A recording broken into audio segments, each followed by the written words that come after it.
Hey, we are live on the YouTubes. Let's play some music and start a podcast.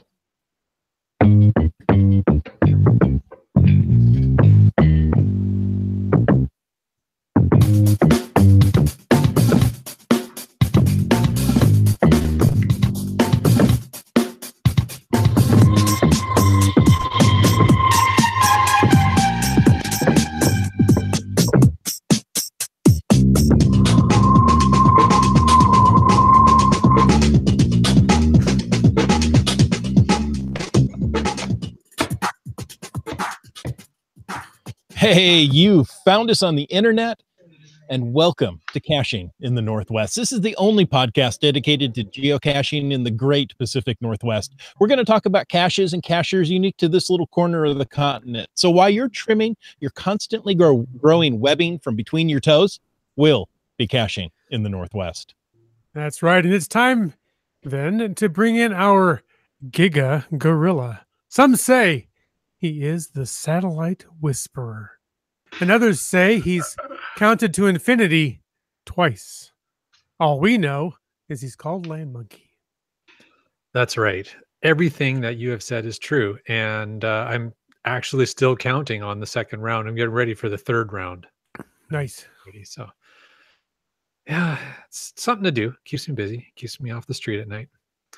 All right. Well, you know what? It's a quick reminder here as well that we appreciate the support of our patrons, you guys who help keep this podcast coming each and every week. Thank you. Thank you very much. And at the end of the show, we will make sure that you are all appropriately named and thanked for the hard work that you do in supporting this show.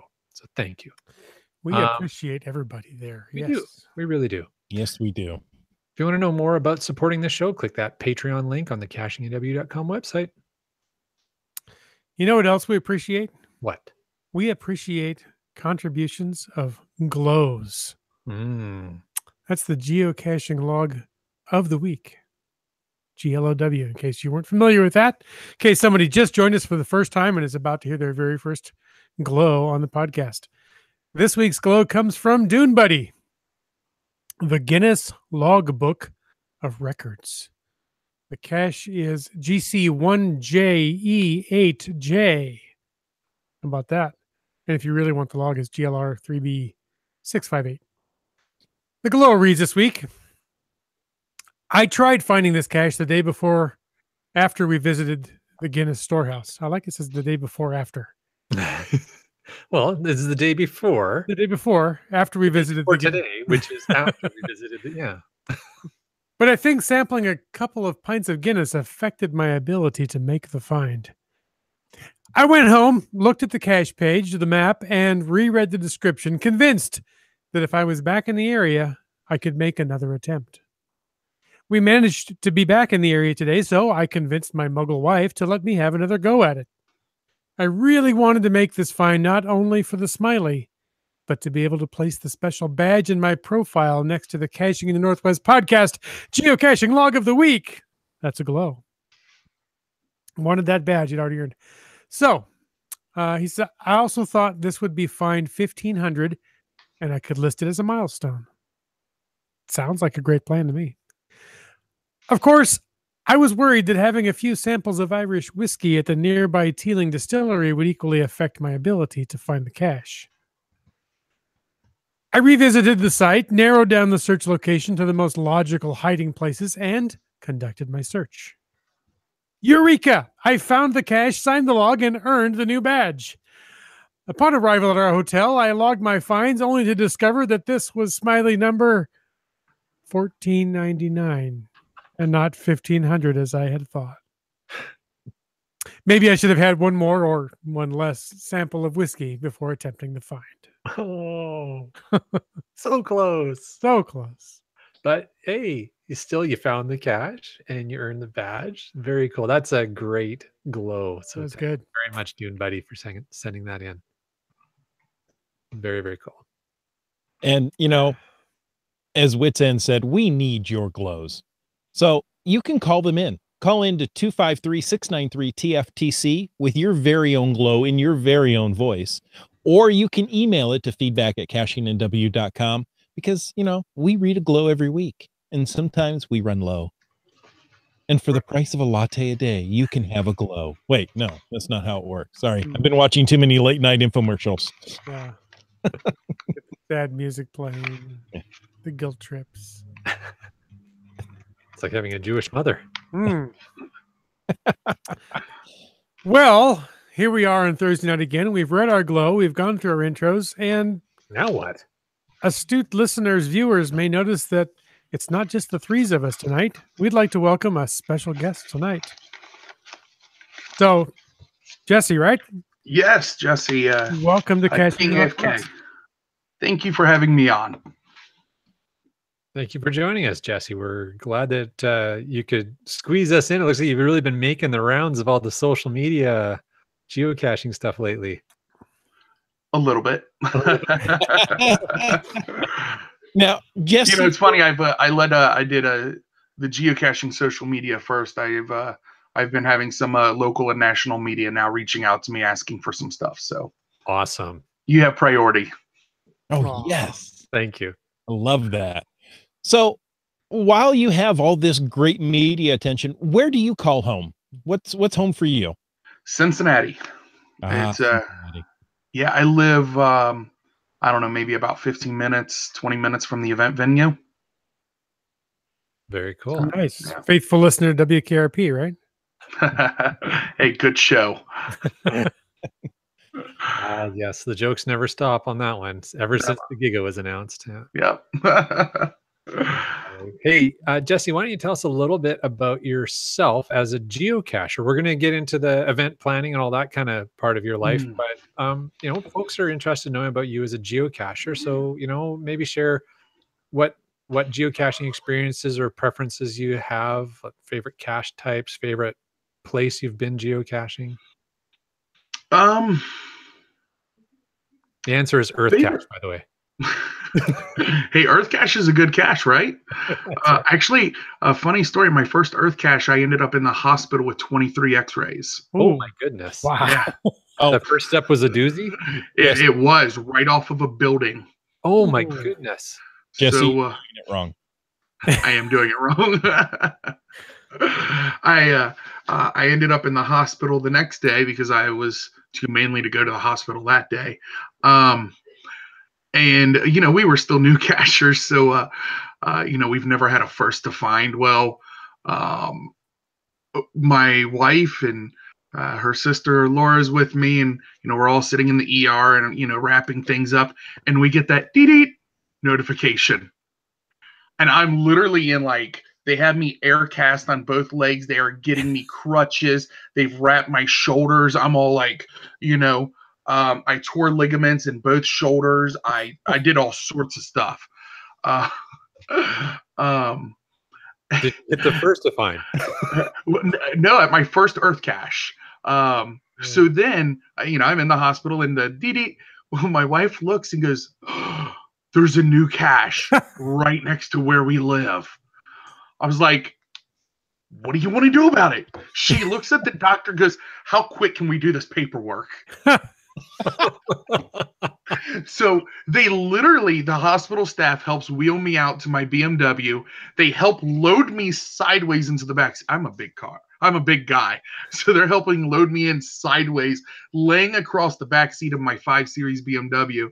And we drive over there. It's at a baseball field. I'm like, okay, this should be fine.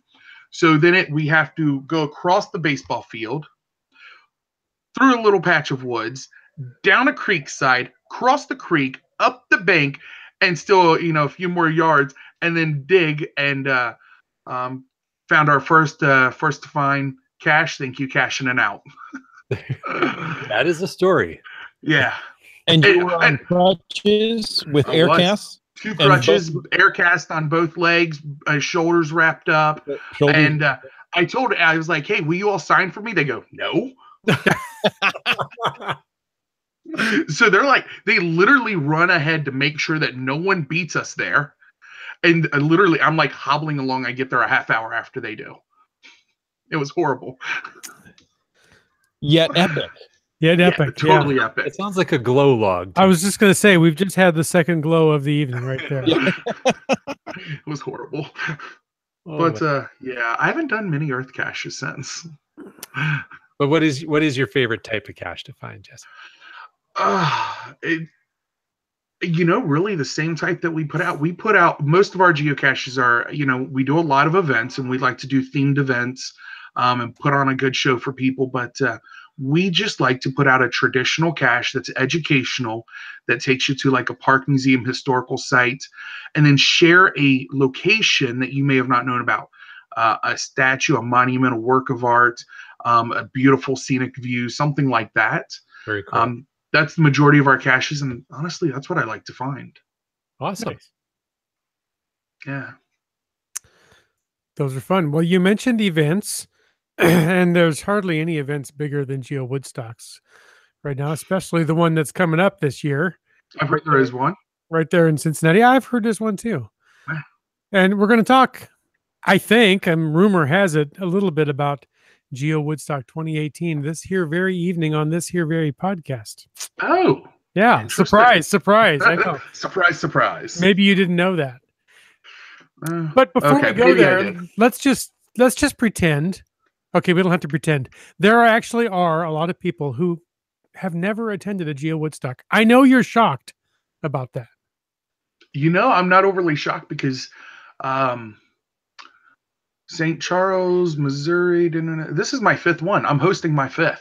Nice. I'm a new guy to the game still. I just started gaming. I started doing geocaching in 2013. Not even 5 years in. All right. So, we're seeing a lot of logs come in of people that it's their first Woodstock. All right. Well, okay. For those people who have never attended an event, maybe you could go through and describe what a typical GeoWoodstock event. You don't have to necessarily give away anything for this year, but let's kind of set the stage, tell people what to expect, give them a little preview of what a typical, if there is such a thing, GeoWoodstock event looks like. Okay. Matter of fact, we're getting a lot of logs from people that has actually never even been to a mega event, which now that's a little bit surprising that they set their first one as the Giga Woodstock, but I feel it's somewhat honoring and a blessing to be able to serve those people because I hope that we can bring an expectation that they can share with their families and really get their families more involved and make it something passionate because we're passionate about it. Every mega event has its own feel, its own theme, its own brand identity. And to me, at least, in Woodstock, and this isn't our first mega, so, we had to, really step back and unlearn some things and reevaluate. But Woodstock's all about bringing cachers together, helping them discover your area, discover what your area is about.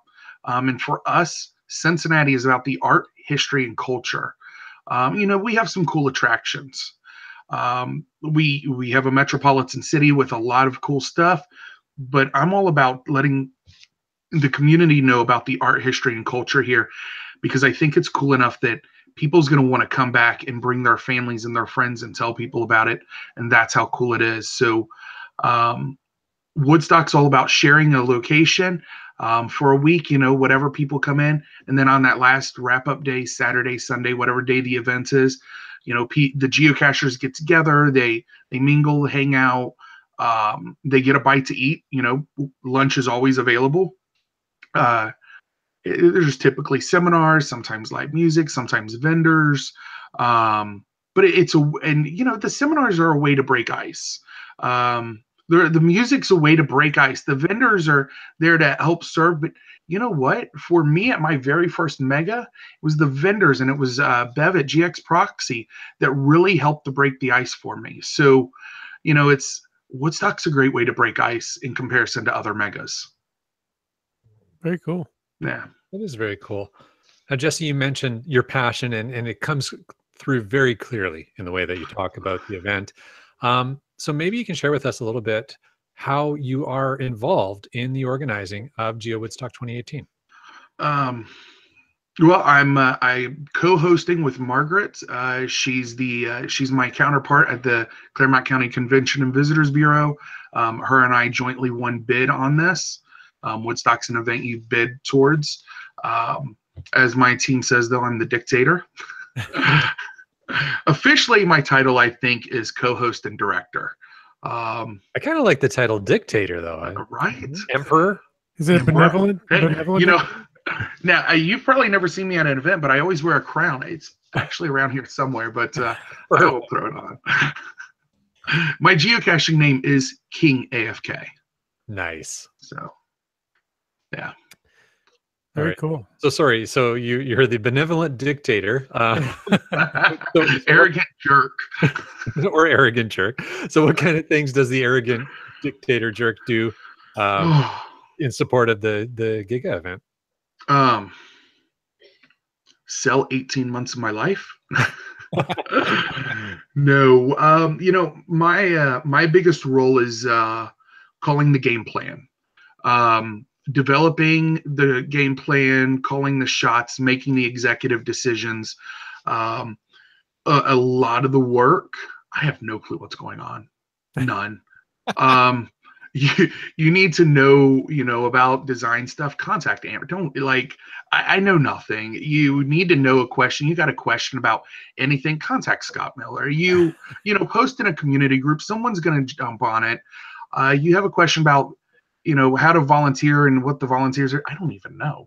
Like, I literally said, I made a list of like, hey, I think we need some volunteers in these spots. I looked at a map. I said, okay, you know, here's where I would put volunteers at the venue layout. Here's the side events that need volunteers, and here's how I'd structure it. Have at it. And there's the whole infrastructure's in place. There's other people taking care of it. So I feel bad when someone goes, hey, so what do you do? I'm like, I say yes and no on if people can do stuff, and that's it. Well, it sounds like you've got an amazing team supporting you. It is. Yeah, it's the community. You know, everyone from the ambassador group, the GeoWoodstock media team, the community group, and the whole community that rallies around. That's it. That's great. It does take a whole team. You can't be a dictator without people to lead. Dictate. Right? To dictate. Minions, if you will. Okay, so you've mentioned that you've done all these mega events. Now, the big news, of course, this one was this event has hit Giga status. Did that change a lot of things for you in the way that you'd been planning previous events? Change things for this event? When it was awarded, no. And here's why. We had planned it to go Giga. When we submitted bid, we had already known it would go Giga, and there was no doubt in our heart or our mind. We held Moga in April 2016. It was a mega event. Some of the Woodstock Elder Group was in attendance because they knew my intentions for the future. They came to see what we were doing. A couple months later, I'm at a late night hangout at a mega event in Ohio, Area 51, and hanging with a couple buddies. And I'm like, you know, I personally believe that given the right location in the country, the right venue, the right marketing program, the right possibilities, the community would come together and make it happen. And so we submitted bid. We submitted bid with exactly what we thought it would take, you know, putting the pieces together. The GeoWoodstock Elder Group accepted bid. We were awarded it, and you know, a handful of months later, it happened. Not 100% exactly how we expected, because if you know the history of the ambassador team, the ambassador team was never in our marketing plan. We expected to go Giga without it. It just really made things more epic.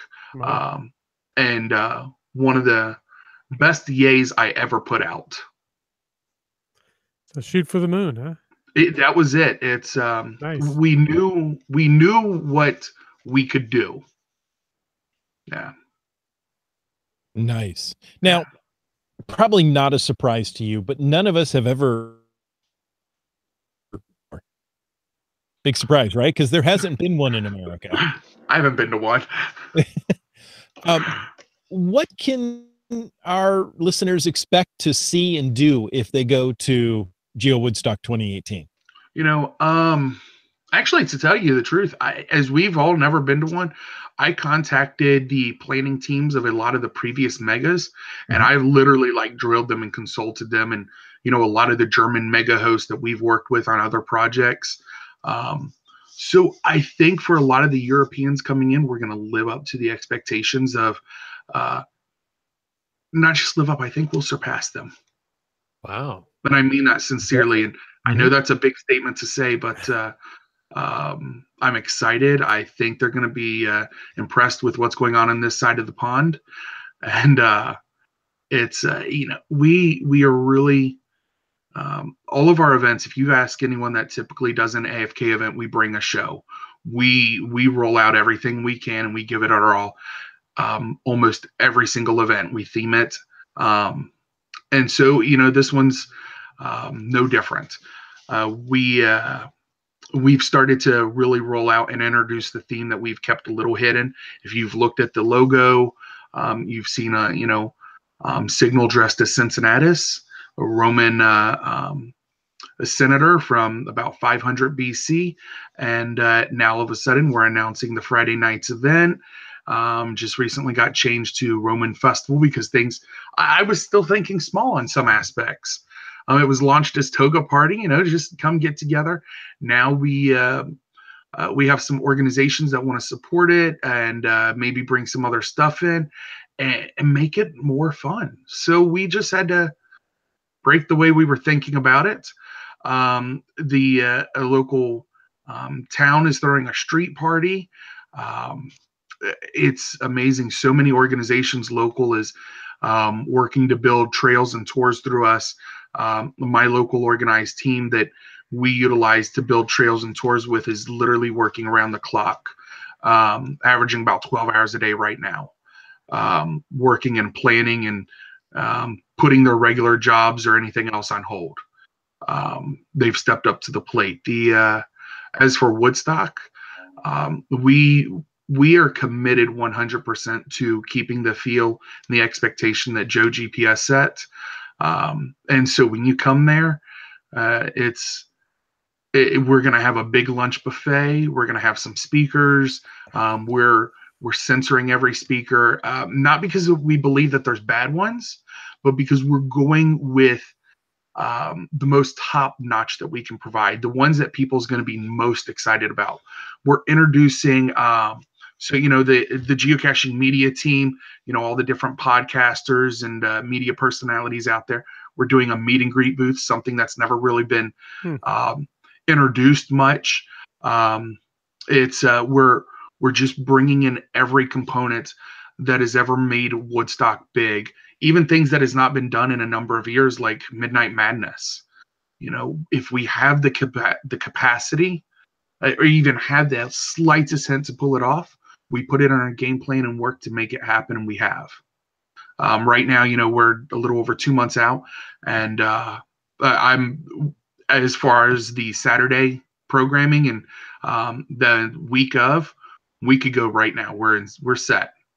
So, other than putting registration packages together and handing them out, everything's good. Wow.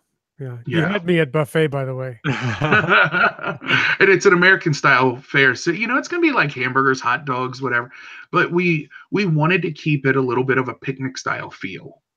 So, I'll be honest, that helps keep the cost down so that, the lunch is a little more affordable for more people to be able to participate. A picnic with 5,000 of your best friends. That's right. Yeah, right. We only have about 1,000 lunch tickets sold already. Wow, that's crazy. Yeah. So, Jesse, I had another question for you, and we'll get to it. But the way you've been describing things has me curious.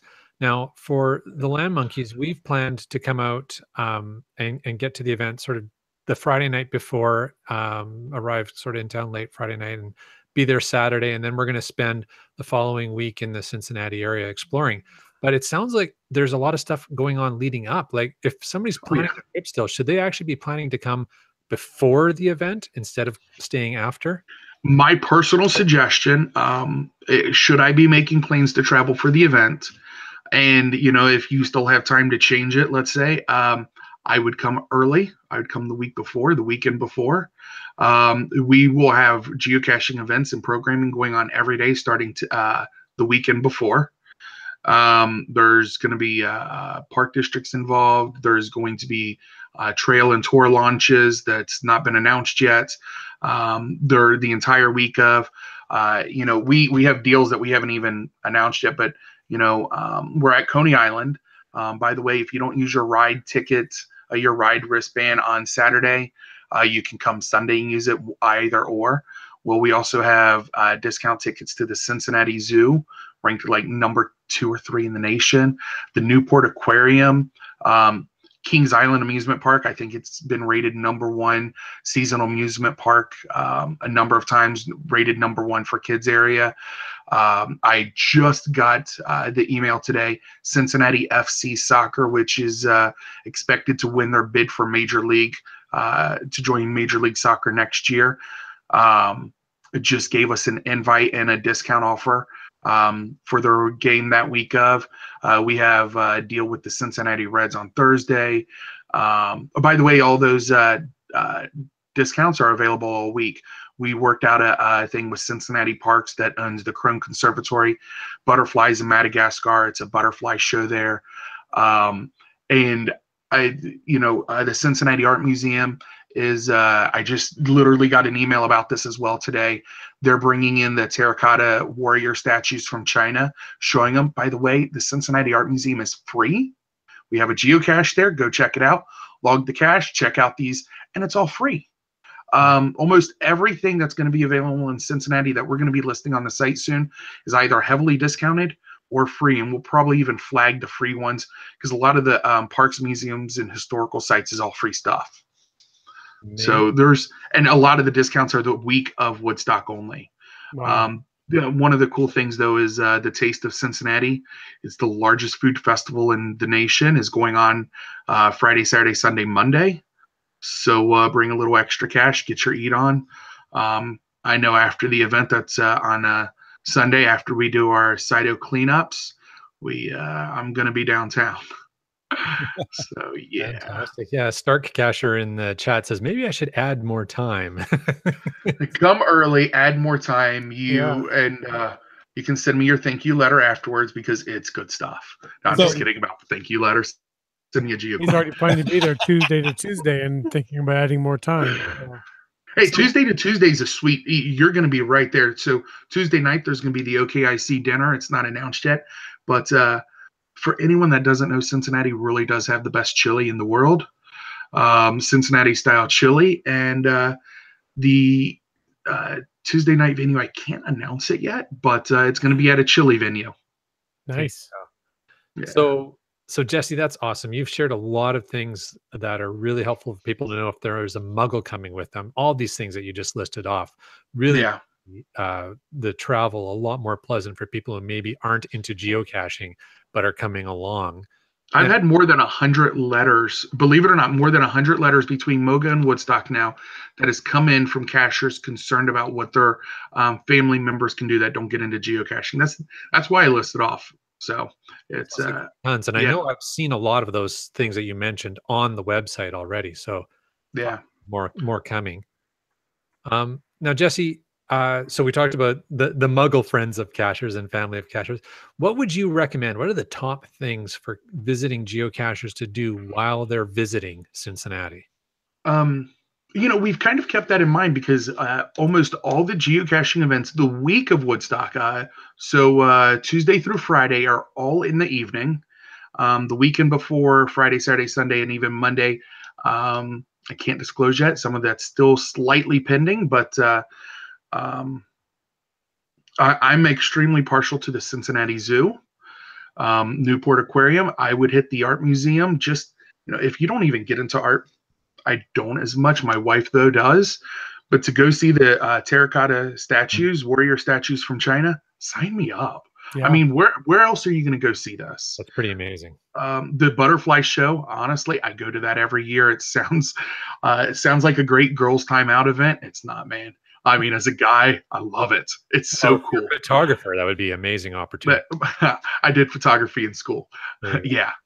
Yeah. So as for the Muggle side of things, that's where I'm at. That's I just got word, for anyone that gets into Underground Railroad, Civil War, we built a geo trail in 2015 that highlighted the Cincinnati's importance in such activities. And I got a phone call yesterday that we might be making something special happen again with that coming up, and it may come back to life. I'm hoping it's before Woodstock. It may be after, but my team is committed that if the opportunity becomes available, expect something big coming.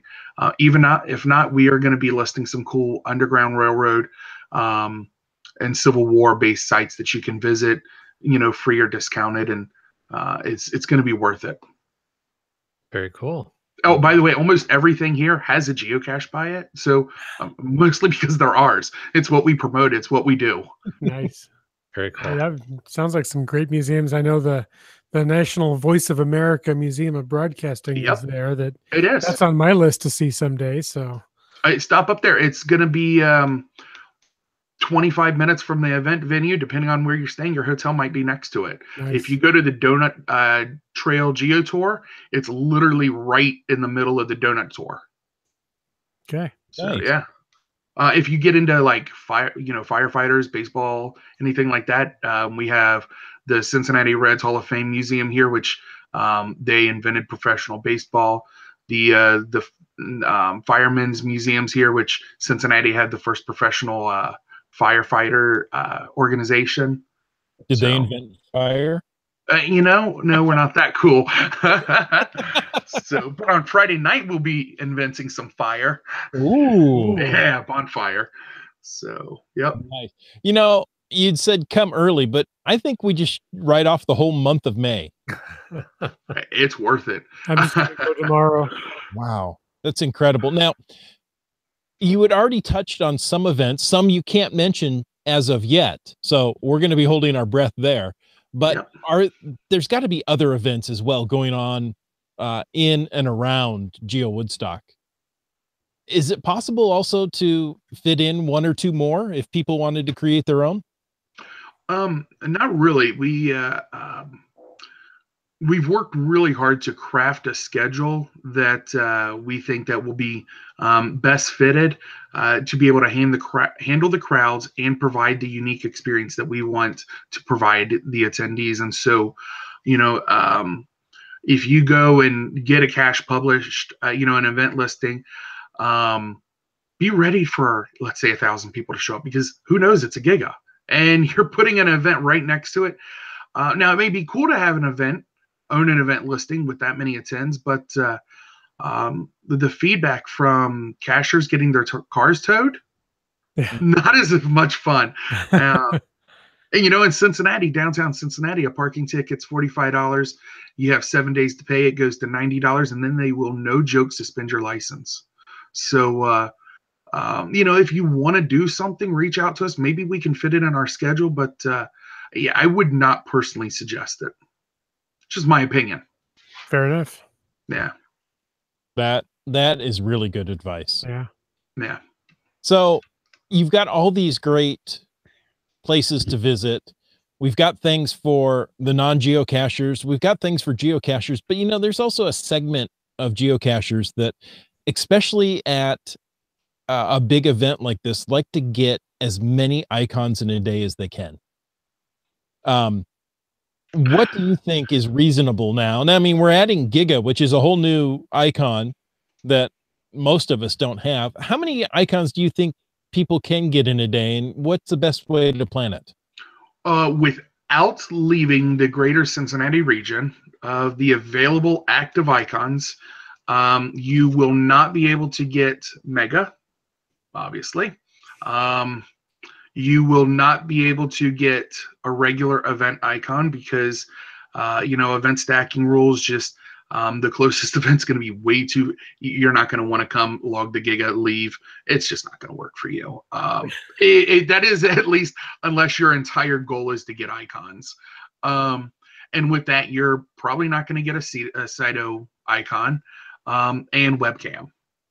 So those 4. But if you do want to stack some icons on your Giga Day, you can get Giga. You can get all the other active caches. You can get one of the things I think is the coolest thing is a benchmark. So people never think about it. We always like to promote benchmarking. So yeah, you're going to be able to get a lot of lab caches, about 30 of them if you want. There you go. 30 lab caches. That's a lot of lab. Oh yeah. So Jesse, this sounds really exciting, and there's probably still a lot of people, believe it or not, who may not have signed up yet. Is it too late if somebody wants to come? No. Come all the way up till the day before, but or the day of. Why not? I wouldn't come to the day after. If you want to sign up, jump on, throw your will attend, do a registration. Even if it's free, it really helps us figure out some things of estimated parking. It's there's all sorts of stuff. We don't have any shortage of parking. We have no shortage of food, but it gives us a better idea, and it's better to shoot high than low on everything. But right now, and Scott just let me know, he reminded me today, we have a backlog of nearly 24 registrations that are waiting for upgrades from whatever they registered as to VIP. Oh. The VIP has been so extremely high, it has blown my mind. And I didn't realize it, and then everyone's like, "Hey, did you not realize the good deal you put together?" I was like, "Of course I did," but I didn't realize it was that.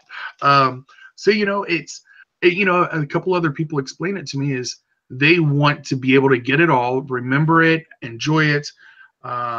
Hey, Jim, I understand that. You know what? It's I'm the same way. I'm typically the last one to register for any hotels. The week of, I'm like, man, I bet they closed block. Now I got to find something. I seriously sit and debate on which package. I always end up going a VIP, whatever event I go to. And then I get everyone else, we always travel in a group to events, and then, they get like the free and $5 ones, and we split everything.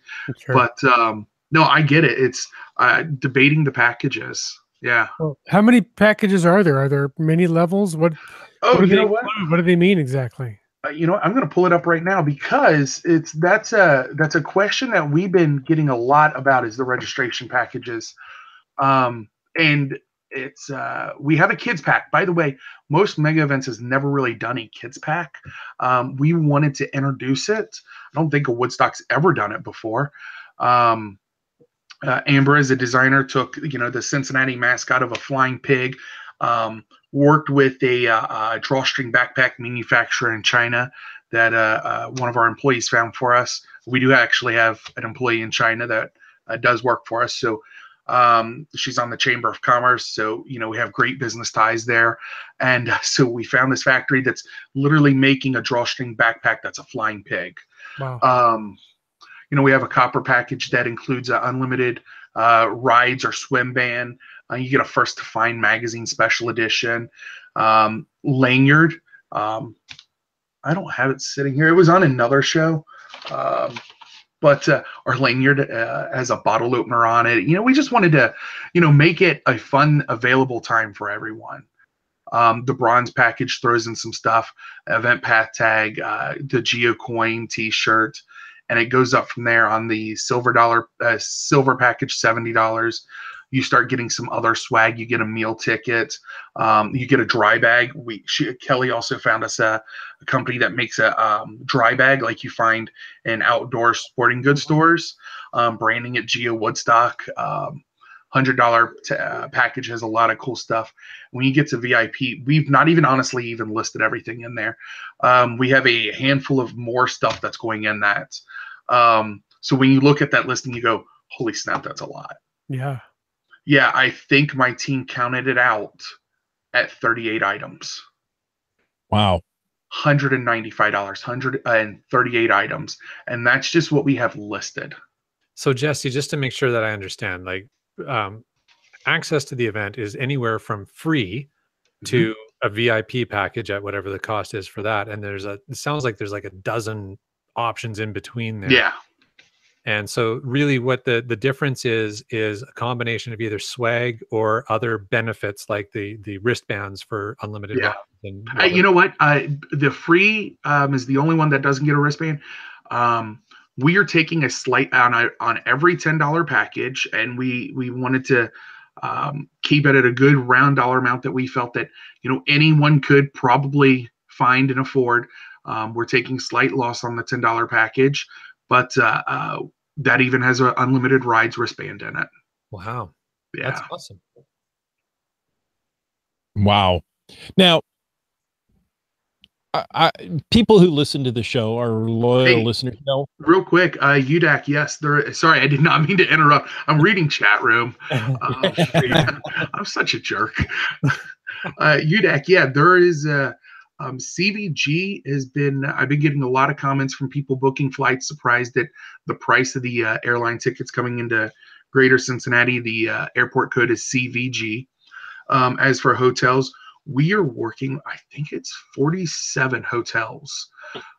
Plus we rented a county fairgrounds for camping. If you look on any of the facebook.com/GeoWoodstock, all the posts there has a link to the hotels, camping, registration. Look there, you'll find some available stuff. So there's still, I get to UDAC's question, if there's any plane tickets or hotels left, there's plenty. Yeah, for now. We've already had a number of hotels sell out. Wow. And there's some others that's on the border. Right. Wow. Well, and just on that topic for ourselves, we were looking at it, and we were looking at flying from Vancouver up here down into the Cincinnati airport. The prices weren't great for us Canadians, but we were looking at other options, and we realized what we could do is we can make a hashtag geocache road trip out of it. We're actually flying into Toronto, renting a car, driving down through New York State and Pennsylvania and into Ohio. So it's going to be awesome. We're going to see Niagara Falls. That's awesome. And just have a great time. So that's why we're getting in a little bit, like we're getting in right before the event, but we're making a road trip out of it. So. Dude, that's awesome. You're going to love that. Hope so. Yeah. Yeah, there's actually a really cool cache you'll be passing by. We went to on the way to ASP. It's a mega event. It's the weekend before GeoWoodstock, and this guy builds like these works of art out of metal. They're in his yard. There's a cache there. I don't even know what it is. I'm not looking it up. I'm horrible at that. But look at him. I logged ASP, and then it was somewhere in like Pennsylvania. But yeah, there's some cool things to see. There's the Eternal Flame. Check that out. Oh, nice. Yeah, it's in New York. So just travel trips and tips. Awesome. Thanks, Jesse. Nice. So if we sign up for one of the packages and we say, boy, I this is the package I can afford, but I really want, that coin, that t-shirt, that something that's in a higher level. Is there a chance that they can get those? As long as they're not VIP exclusives. We have made everything available via a la carte, excluding the VIP exclusives. Now, there are still things that's not posted yet.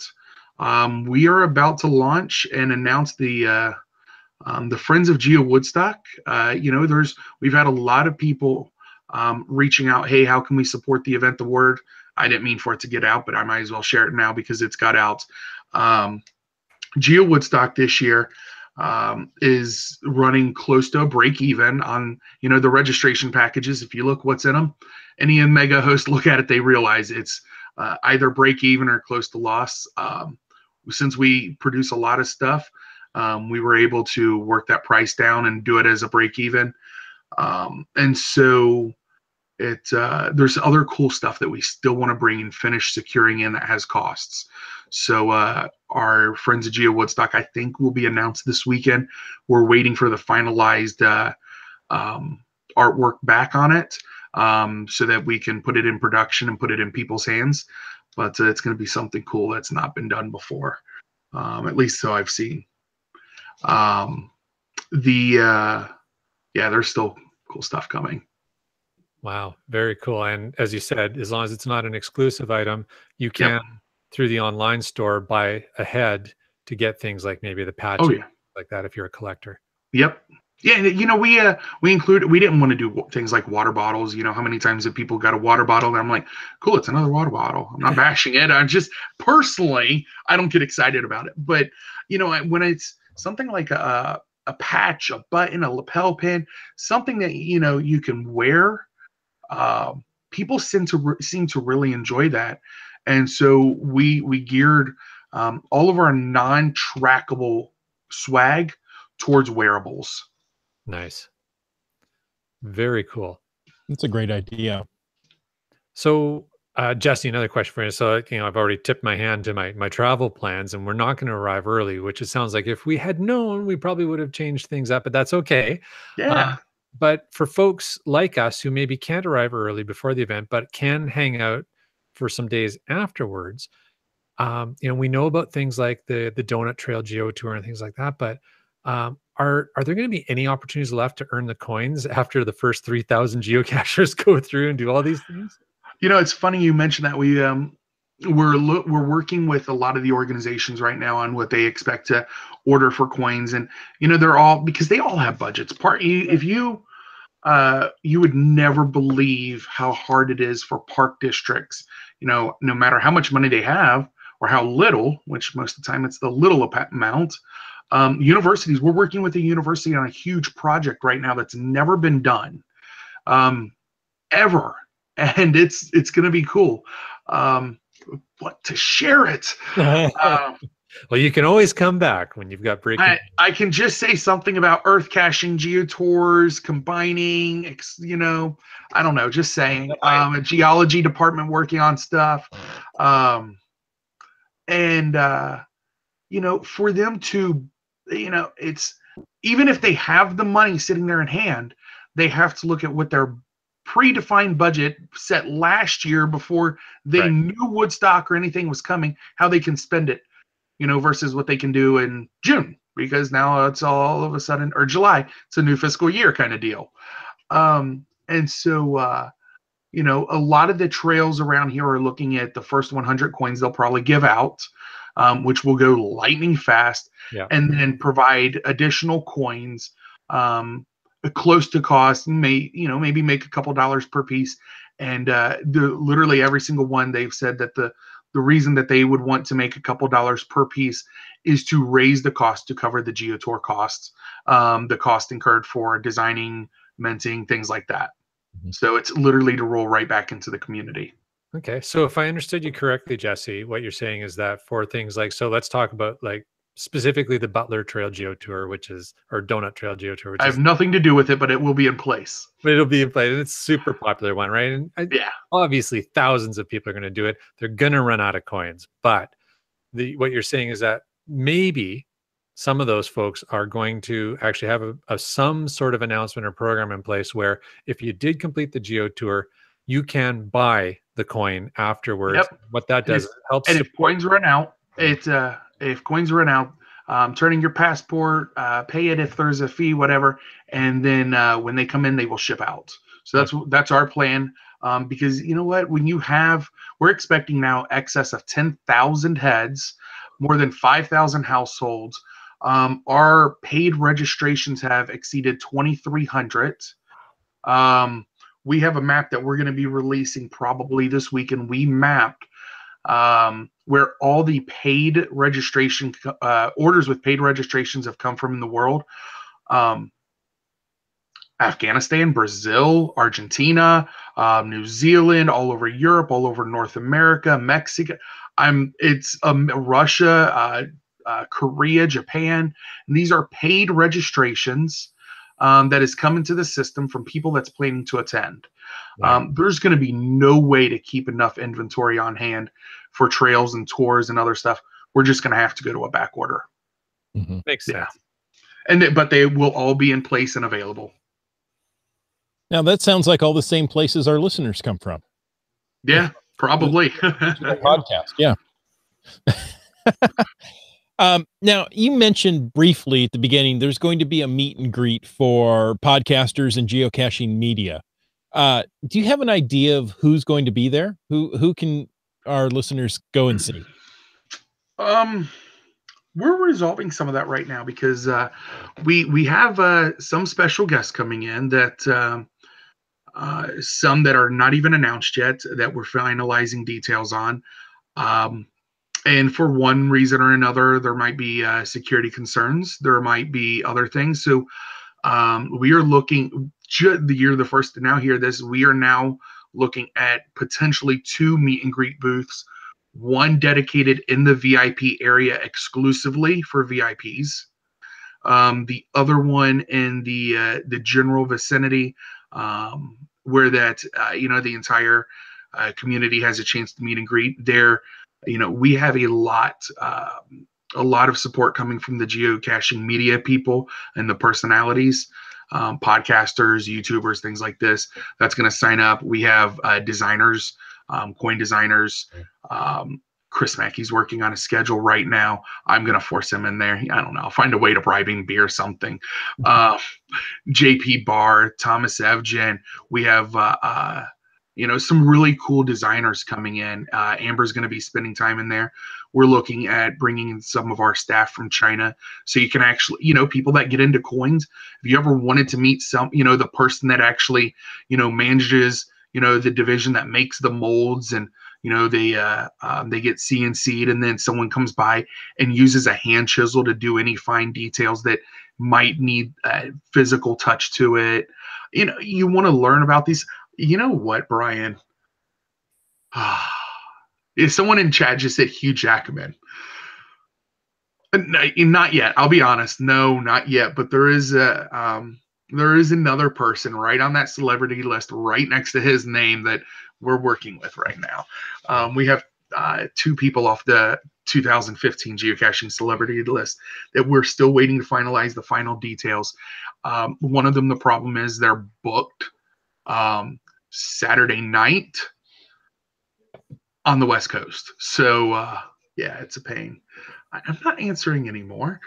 He's now starting to drop tons of names. Oh yeah, they're going to do that. And then he gives the link to it. Love chat. It's funny, when I did all the interviews for Mogo 2016, I never realized there was chat, and people's like talking, and I was a jerk and ignored them because I didn't know. Now I'm just distracted by the squirrels everywhere. But what was I even talking about? Squirrels. Oh, the people to meet. So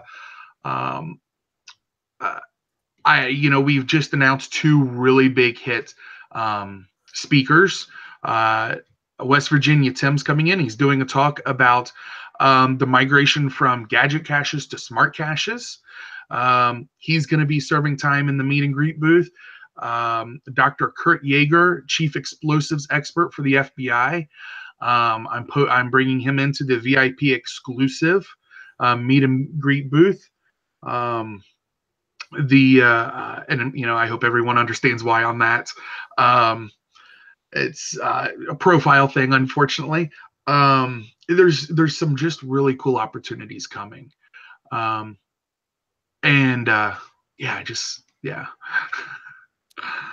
Wish I could say more about it.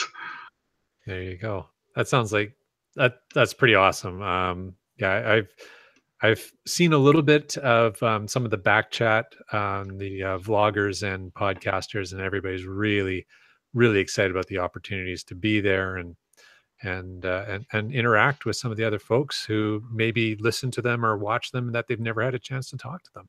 Hey, Sonny and Sandy will be there. Yeah. Sorry, I just seen someone mention that in chat.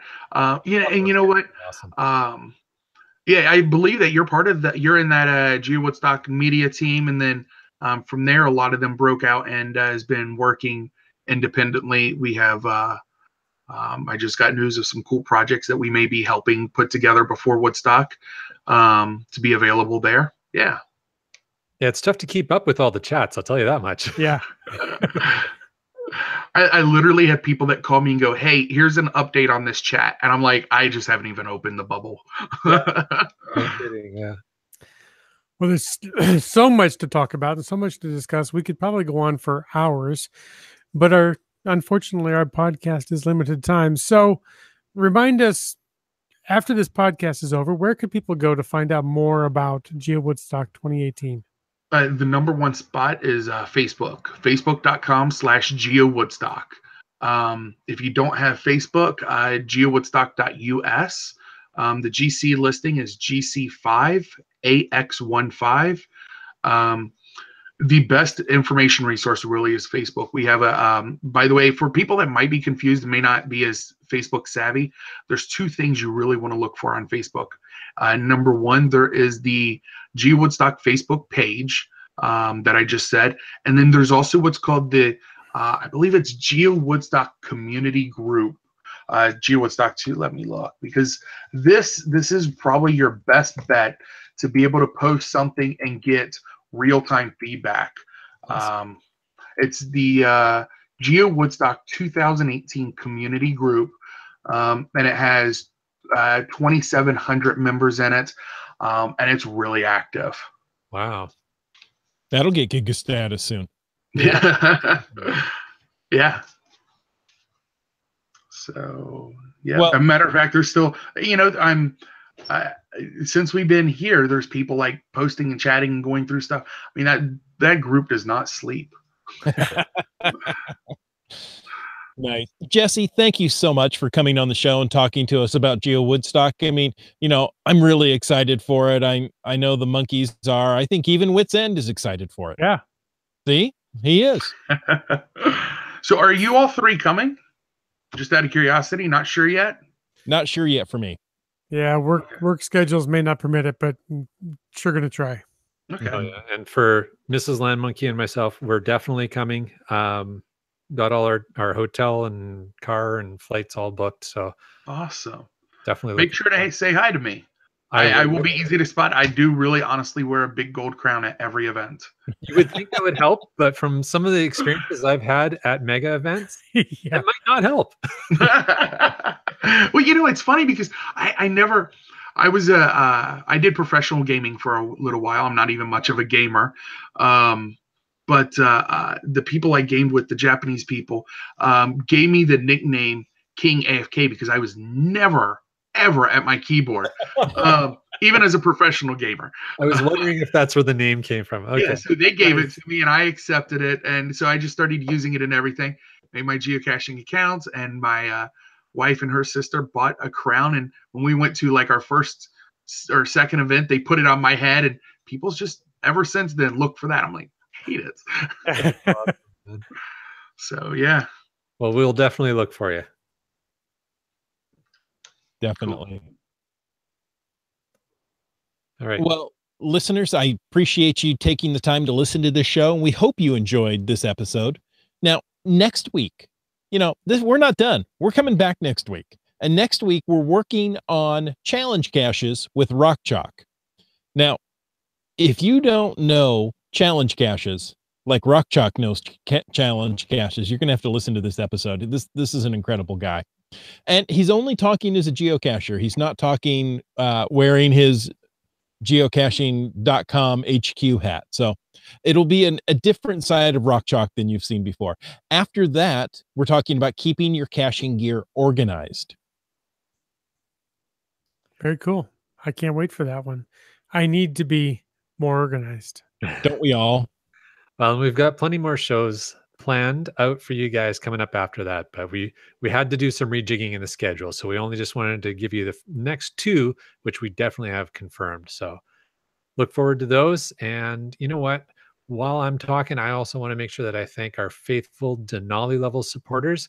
Those are Bounce, Team Squirrel, and worldcaching.com. And folks, reminder that if you want to know more about supporting this great show, click the Patreon link on the cachingnw.com website. And now, the moment no one's been waiting for, I will read through all the other patrons who make sure that this show keeps coming every week. And that is B Pendragon, Broncos Fan for Life, Sprouter, Camp Clan, Tick Magnet, Kev MacD, Subway Mark, Doramore, Dune Buddy, Kid Vegas 19, Geo Nav Pros, Wino Seattle, Ackerdoc, OBX Geek, Billy Robson, Nice, and Teas Keats 94. Wow, that list is getting long. Yes, it is. Yes, it is. And we thank each and every one of you. Absolutely. But there's room for more. There's always room for more. Like the All thing right. table. There's always room for one more. That's right. So, as Chris of the Northwest mentioned, we will be back next week. But between now and next week, maybe somebody out there wants to reach out, get in touch with us, ask us a question, leave us a comment. Where, oh, where on the interwebs, on the great World Wide Webs, could people get in touch with us? And let's throw it out to our guest first. Jesse, how would you like people to reach out and connect with you? Oh, he's muted. You're muted, sir. Sorry about that. There you are. No, I was just saying, don't bother. I'm horrible at follow-up. Ask anyone on my team. No, if you want to message me and look up AFK Geocaching or GeoWoodstock on Facebook, message the page, and that's typically the easiest way. Honestly, message the GeoWoodstock, and Scott will track me down and follow up. So that's the best bet right now in my life, considering how much we have going on. Busy, busy, busy. I get it. Somebody else that's also busy is the Land Monkeys. Where could they find you, sir? Yeah, not as busy as AFK, but we keep pretty busy there. And of course, always check our blog at landmonkey.blogspot.ca. There's often new articles on there, and we try to keep it relevant and interesting. But of course, we always encourage people to follow us: Twitter, Instagram, Periscope at LandMonkeyGC. And of course, new videos come out every once in a while on YouTube, our channel there. Just search Land Monkey, LANMONKEY on YouTube. Nice. With that, my friend, where do people find you? Well, in the world of busy, it just keeps going down to me. I'm even less busy. But you could reach out and connect with me, Twitter, Facebook, geocaching.com. I get messages there. I'm horrible and pathetic at responding to a lot of messages. I admit it fully, but I see everything that's sent to me, and I appreciate it all. So reach out and connect, and I will try. I don't promise I will return messages, but I will try. Chris of the Northwest, how about you? Well, according to your statement, I am the least busy of any of you. Oh, I don't know about that. So You buck the don't even trend. bother, because I don't have anything else to do. Do you even leave the camera?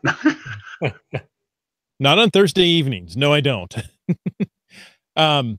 Look for me anywhere you can find Caching NW. Twitter and Facebook is where I spend the most time. But you know what you should do? You should head on over to cachingnw.com/hosts. Read our bios, find all the links that we just mentioned. And maybe you find a little tidbit you weren't too sure about. Yeah, could happen. But most of all, we want to say thank you. Thank you for taking the time to listen to this episode of Caching in the Northwest. You can be part of the show.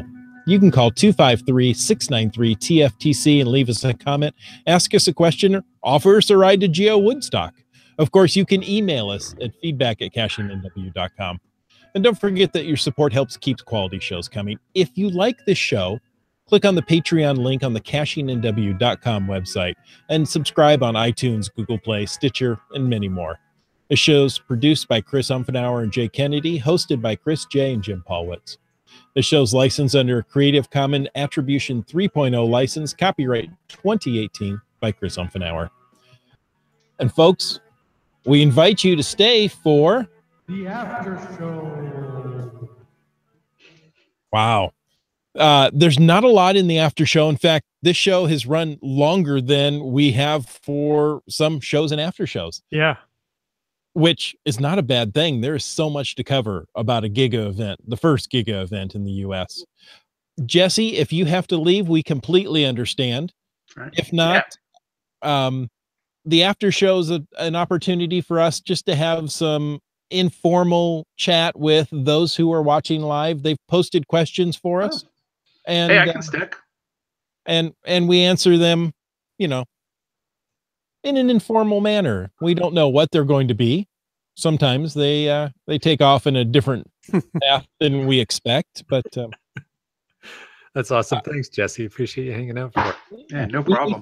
We start with Team Finn, who a couple of weeks ago said was it he couldn't stay late because he had a paper due for his English teacher. Yeah, I think he was actually looking for feedback on that paper. Oh, that's right. through the chat, so he's a sucker for punishment. He said his English teacher hasn't graded his essay yet, so he still has an A in the class, at least for now. For now.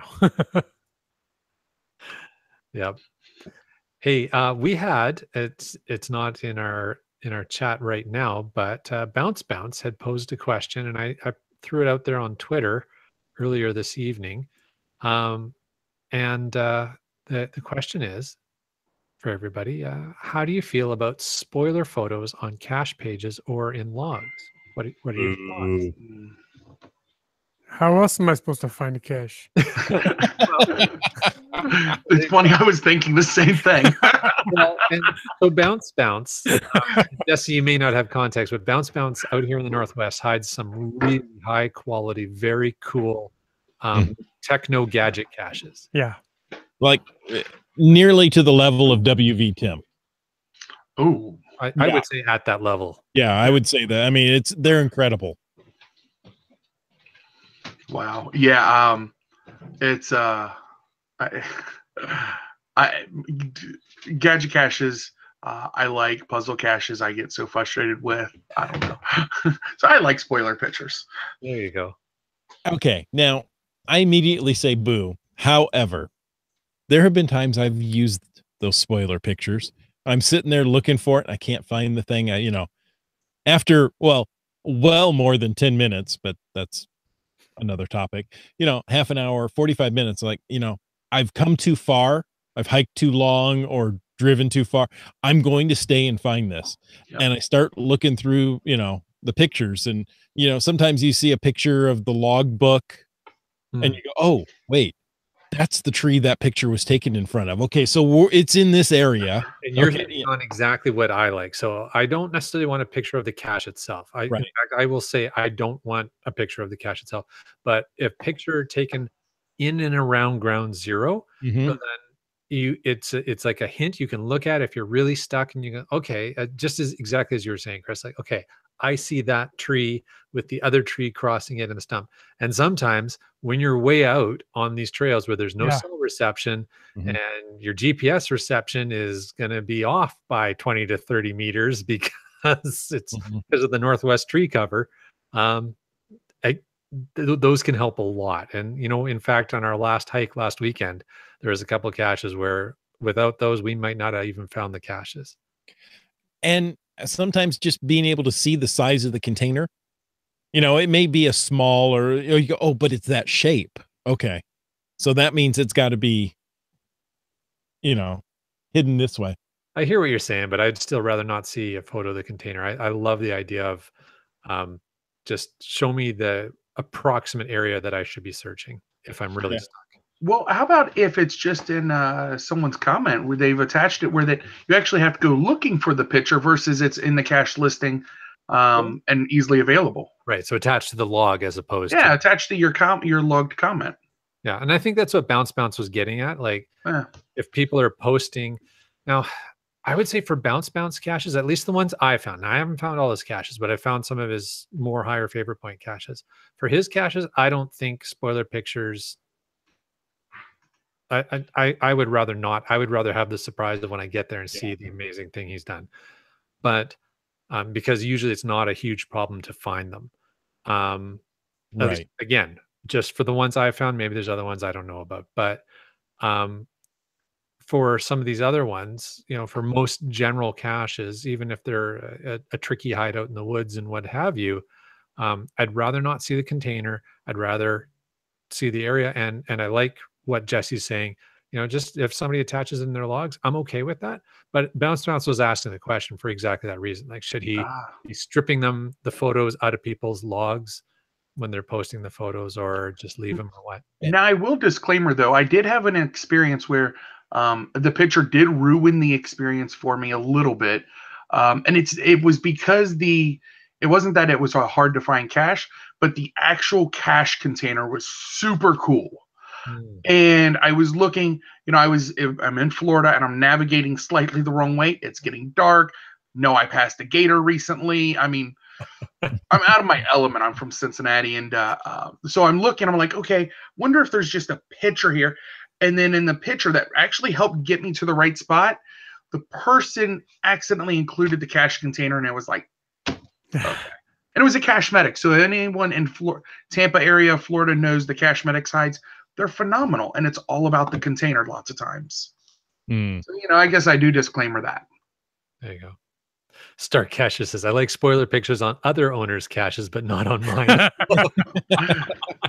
See, I'm the opposite way. If if the local community stopped, asking us for hints on our hides, because if you, text me, call me, and I'll tell you exactly where it is, the kind of pit, the container. I just ruin it. I'm like, I don't know. Here you go. So I'm the opposite way. There you go. Well, that was interesting. So yeah, hopefully Bounce got hopefully he got the answer he was looking for there. Well, and as the cache owner, he can decide. Exactly. He can say, no, I don't want this picture. Out it goes. And that's, his prerogative. So, yeah. We got a question from IHAM. It's a loaded question. Cachers too eager to use the needs archived log. Like for having a party? Yeah. No, not quite a party. Bad podcaster. Yeah. Okay, we did it once. Okay, we're done. No more archive parties. Okay. I mean, we did it. Nobody else has. So that puts another Caching in the Northwest original. Maybe not in the good way, but yeah. We had a chat, IHAM, Witsend and I, this week. Somebody put in needs archived on one of his logs because they couldn't find the cache. Well, clearly, dear geocache guy. Yeah, exactly. So if I can't find it, it needs archived. Wow. Somebody actually watched Dear Geocache Guy and did what he told them to, it sounds like. Exactly. That's scary. Yeah, Seeker with not a huge number of finds claimed had found this one before. It's definitely not there. Something to that effect. And therefore it needs archived. No maintenance. Yeah. No maintenance, just archived. Okay. I had a little free time the next day. Happened to have a bison tube. I thought, I'm going to be nice. I'll make a trip up there. Only to find the original cache hiding right where it should be. Just saying. Just saying. Yeah. Just saying. Geocaching.com has made it more difficult to use the needs maintenance and needs.com. Yeah, I think that was a really good move. You have to go through steps. So it was just one of those things. Like, IHAM says he's blaming me. Is that because I have promoted the concept of if I can't find a cache, it should be archived? Well, yeah. It wasn't the monkey. It was your geocache guy. They're two different people. Somehow the two of us keep getting confused. Yes, it happens. Your geocache guy dress is so much nicer. There is an uncanny resemblance, but he's the good twin. You're the evil twin, are you? So yeah, I haven't said cachers too eager to use the needs archive logged, which Bryling immediately followed up with cachers not willing to use the needs archive log. Not sure what that scenario would be. Well, there are times where you find a piece of the cache and that's all. And it was like, I'm going to put it needs maintenance because, I only think it needs archived if the location is no longer available. Like it was in a tree and the tree fell over, or, there's construction or something to that extent. Anything else can be maintenanced. I just made that a verb. There you go. I'm just looking at the video feed, and I love the fact that Jesse, because AFK is his moniker. So Jesse, I was just saying that it's awesome that when you actually go AFK, your screen says AFK. Yeah. Does it really? Yeah. Because that's your Google Hangout moniker. So, that's funny. That amused me. Nerdy amusements. Cool. What else we got going on, guys? Well, as always, Team Finn and their monthly meetings. Guys, thank you for doing this. This I don't know how many months this has been going on since, about 1 billion. Yeah, since 1972. Yeah. They've had a monthly meetup. This one is on Thursday. It's National Make Up Your Own Holiday Day. because, reasons. Yeah. So join us Thursday before Caching in the Northwest in Fairwood. I would like to tell you what the GC code is, but I can't. So is that, are they going to watch the show after that then? Oh, Stream it live from the event? Mm. maybe some of us ought to go to that event. March is month 15, by the way. They Oh, posted. okay. How do you know that? It's in the chat that you don't. Yeah. Thank for that. Very cool. So there you go. 15 months in a row. GC code is GC7JCJF. JC. There you go. There you go. Very cool. Team Finn always does a great job. Yeah. At those events. Nice. 14 previous events with good reports. I'm going to guess the 15th is going to be good as well. Mm-hmm. Awesome. Well, we probably run out of stuff. We're going to just about wrap it up. I think so. Awesome. Well, as we do that, I want to maybe just tip my hand a little bit at May 6th for those in the Northwest, particularly in the near the British Columbia border area. City of Richmond is partnering with us May 6th to put on a cool, fun event. We're going to have what we're calling CacheCon. More details coming very soon. We're hoping to get. We had some venue issues we had to sort out, but nowhere near a GeoWoodstock kind of style event. But we're going to have different speakers from parks and first aid folks and all kinds of stuff to give you all kinds of great tips and training on how to get out there, have fun, and get home safe. So I love that. Yeah, so keep your eyes open for that, folks. That's going to be a lot of fun. Folks, until next week, make sure you get out and get caching in the Northwest.